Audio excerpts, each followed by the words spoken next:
and Professor Klaus Schwab, founder and executive chairman of the World Economic Forum.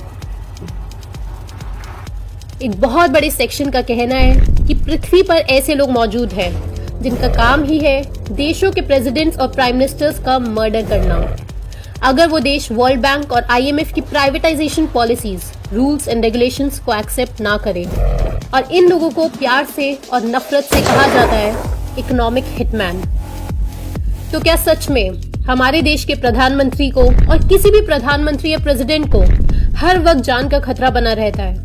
आज India में पहली बार YouTube के platform पर ये बेहद ही बड़ा खुलासा किया जा रहा है। अब आपकी जिम्मेदारी है ये फैक्ट्स हर भारतीय तक पहुंचने चाहिए, क्योंकि आज 2022 में ये बातें सबका जान लेना बेहद ही जरूरी हो चुका है।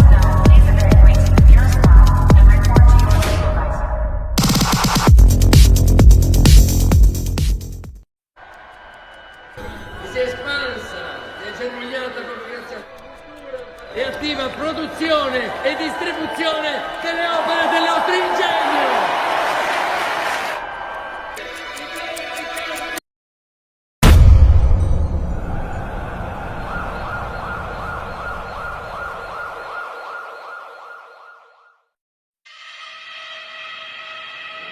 और अब आप ये ग्राफ ध्यान से देखिए, बहुत ही ज्यादा इंपॉर्टेंट वीडियो है।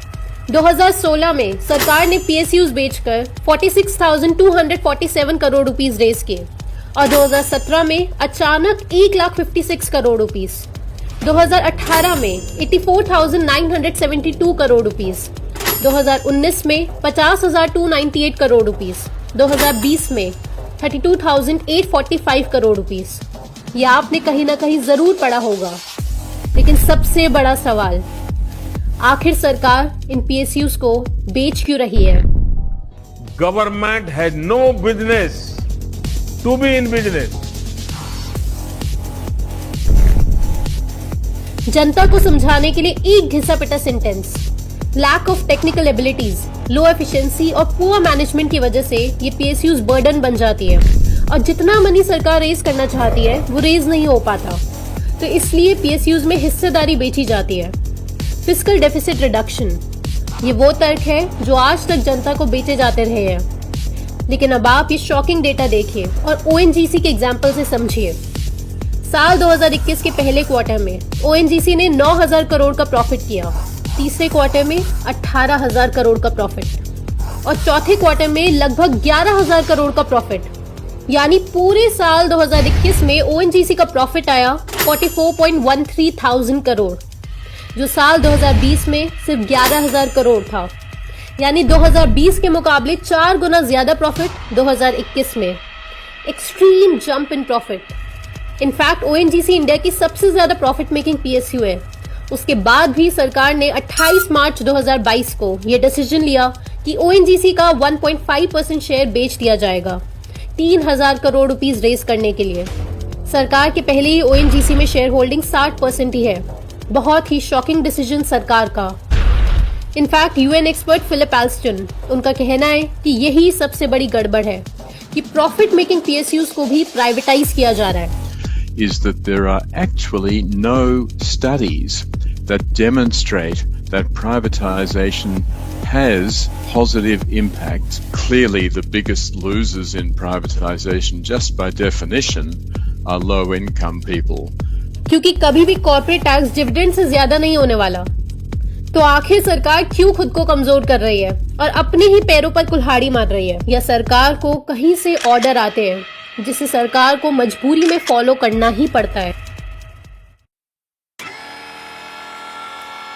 अब आप ये नेक्स्ट शॉकिंग बात समझिए कि जो सरकारी कंपनी या सरकारी बैंक्स बेचकर मनी रेज किया जाता है, यानी डिसइन्वेस्टमेंट का मनी, वो आखिर जाता किधर है?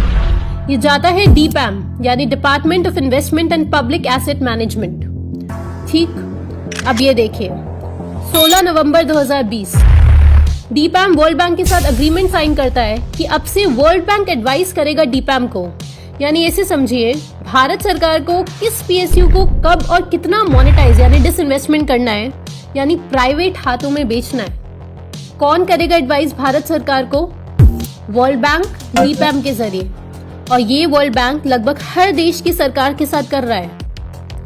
दरअसल वर्ल्ड बैंक और IMF और वर्ल्ड इकोनॉमिक फोरम, इनकी पॉलिसीज जब आप पढ़ोगे तो उनका काम ही है दुनिया को प्राइवेटाइज करना। अब प्राइवेटाइजेशन बेटर है या नहीं, ये हम एंड में देखेंगे। पहले आप ये सब इंपॉर्टेंट बातें समझिए। सबसे पहले वर्ल्ड बैंक एम है पॉवर्टी रिडक्शन, और वो होना चाहिए प्राइवेटाइजेशन के जरिए, और वो किया जाता है वर्ल्ड बैंक की 3rd और 4th आर्म IFC और मीगा के जरिए।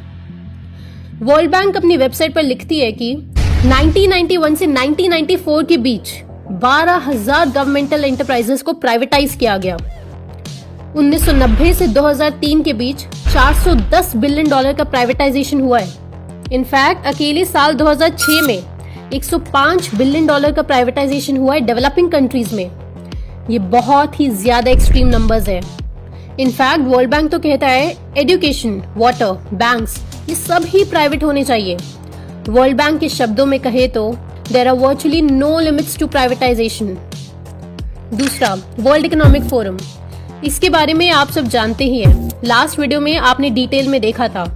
विकिपीडिया पर पढ़िए तो आपको क्लियर हो जाएगा। वर्ल्ड इकोनॉमिक फोरम एक नॉन गवर्नमेंटल ऑर्गेनाइजेशन है जिसका काम ही लॉबिंग है।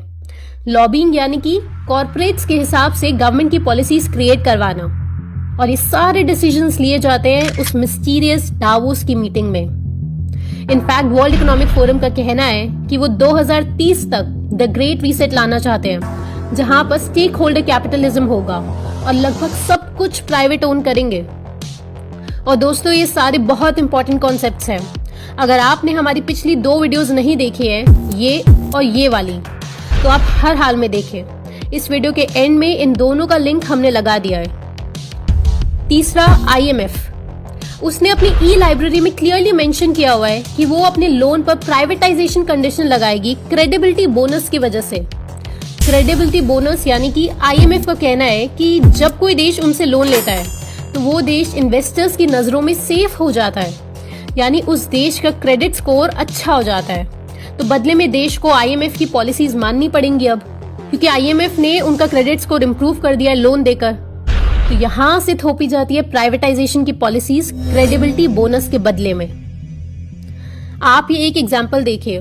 2018 में IMF ने गवर्नमेंट को वार्निंग दी थी और कहा था कि जल्द ही बैंक्स को प्राइवेटाइज कर लो, और रिपोर्ट निकाली कि privatisation will take care of the governance issue. और आज बैंक्स प्राइवेटाइजेशन आपकी आंखों के सामने शुरू हो चुके हैं। बैंक्स कर्मचारियों की प्रोटेस्ट शुरू हो चुकी है।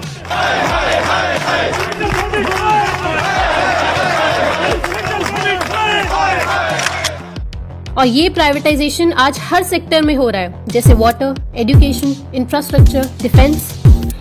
गवर्नमेंट के कंधों से वर्ल्ड बैंक, IMF और वर्ल्ड इकोनॉमिक फोरम पब्लिक पर गोलियां चलाते हैं, और जनता सरकार के पुतले जलाती है, क्योंकि जनता को लगता है डिसीजन सरकार ले रही है।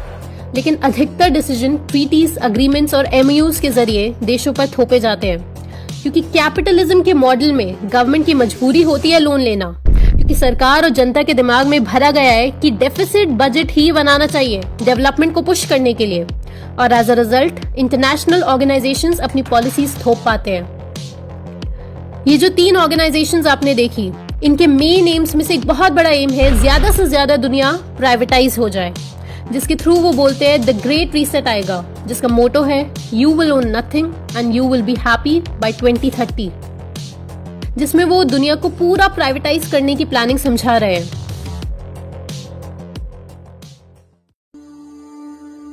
और अब आता है सबसे इंपॉर्टेंट सवाल, आप ध्यान से समझना। अगर हमारे देश की सरकार इनकी बात ना माने और मना कर दे कि हम वर्ल्ड बैंक तुम्हारी पॉलिसीज मानना तो दूर, हम लोन भी नहीं ले रहे तुमसे, क्योंकि क्या पता कोई देश ऐसे डेवलप हो पाए कि उसे उधार मांगने की जरूरत ही ना पड़े, यानी कंप्लीटली आत्मनिर्भर हो, तो फिर क्या होगा?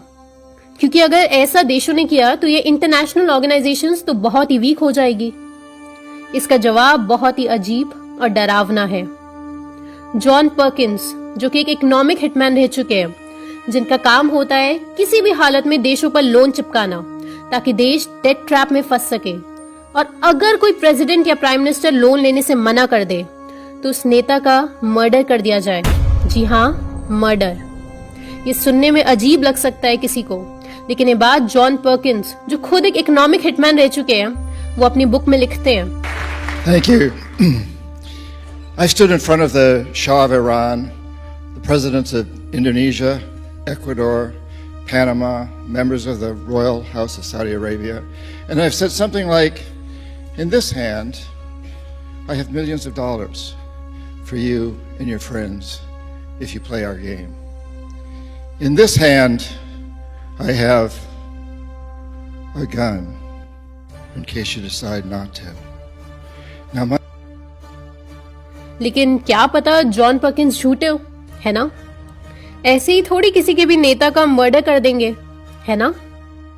तो आप ये देखिए, यूएसए और इजराइल, पूरी दुनिया में अकेले ऐसे दो देश हैं जहां गवर्नमेंट की ऑफिशियल पॉलिसीज का हिस्सा है असैसिनेशन, जिसे टारगेटेड किलिंग भी कहा जाता है। जी हाँ, ये गवर्नमेंट की पॉलिसीज का हिस्सा है। आप यूएस कोड 50 इसके अंडर ये सब पढ़ सकते हैं। अब नेक्स्ट आप ये देखिए, ये CIA के ऑफिशियल डॉक्यूमेंट्स जो हाल ही में डीक्लासिफाई किए गए हैं, जिससे पूरी दुनिया को फाइनली स्पष्ट हो गया है कि हाँ, यूएसए इकोनॉमिक हिटमैन को हायर और ट्रेन करती है, जिसका काम होता है कि अगर कोई भी देश की सरकार पॉलिसीज के अगेंस्ट जाए तो उसका असैसिनेशन किया जाएगा। पर्किंस कहते हैं कि लिबिया के गद्दाफी के साथ भी हम लोगों ने ठीक यही किया। दरअसल लिबिया के पास बहुत ज्यादा गोल्ड और ऑयल था, जिससे लिबिया इनके कंट्रोल से बाहर जा रहा था। और सबसे बड़ा इश्यू, लिबिया के बैंक में 100% गवर्नमेंट की ओनरशिप थी, यानी कि किसी भी तरह से वर्ल्ड बैंक और IMF लिबिया में घुस नहीं पा रहे थे। और अमेरिका के लिए सबसे बड़ा खतरा, गद्दाफी गोल्ड दिनार नाम की नई करेंसी ला रहे थे पूरे अफ्रीका और अरब नेशंस के लिए, जो गोल्ड और पेट्रोल से बैक थी। और ये इन इंटरनेशनल ऑर्गेनाइजेशंस और वर्ल्ड बैंक को निश्चित ही धराशायी कर देती। ये एलिट्स जान चुके थे। They love me, all my people with me. They love me all. 20 October 2011 Gaddafi का मर्डर हो गया और उनके आखिरी शब्द थे कि यूएस की कॉन्स्पिरेसी ने मुझे मारा है। इक्वाडोर और पनामा भी एक्सट्रीमली सेल्फ डिपेंडेंट होते जा रहे थे नई ऑयल फील्ड डिस्कवरीज की वजह से, और इस वजह से वो इंटरनेशनल ऑर्गेनाइजेशन की थोपी हुई पॉलिसीज जैसे कि प्राइवेटाइजेशन, पेट्रो डॉलर, इन डील्स को एक्सेप्ट नहीं कर रहे थे। और जॉन पर्किंस कहते हैं कि इस वजह से इन दोनों प्रेसिडेंट्स का मिस्टीरियस प्लेन क्रैश के थ्रू असैसिनेशन कराया गया।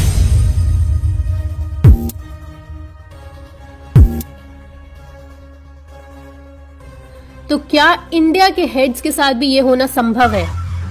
दोस्तों, भारत बहुत पावरफुल देश है। डेफिनेटली इंडिया के लीडर्स के साथ ये करना बहुत मुश्किल है, क्योंकि अगर ऐसा कोई इवेंट हुआ तो ये वर्ल्ड वॉर के लिए ट्रिगर इवेंट भी बन सकता है। लेकिन एक्सपर्ट्स का कहना है कि ये इतना भी असंभव नहीं है। इनफैक्ट आप जानकर हैरान होंगे कि कुछ डेकेड्स पहले जब इंडिया इतना पावरफुल नहीं था, तो कुछ एक्सपर्ट्स के हिसाब से इस हिट लिस्ट में जवाहरलाल नेहरू का भी नाम शामिल था।